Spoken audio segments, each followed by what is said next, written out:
On the day in question, pulled up to this intersection like I do all the time to turn right.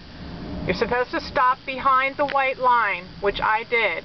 You'll notice that the police officers were parked, you couldn't see them, but they're parked over here in this grass area, and there was no way I could see them at that point. However, I am stopped. Now, when you look this way, you can see it's sort of tough to see, so a lot of times even if you stop here, you sort of inch your way through the intersection because cars fly up pretty fast. Like this guy is right here. He's coming up pretty fast.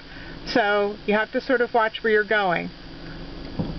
There's a lot of traffic in this intersection, so now I'm inching, and still not safe to go. There's still another car coming, but I did stop behind the white line like I was supposed to.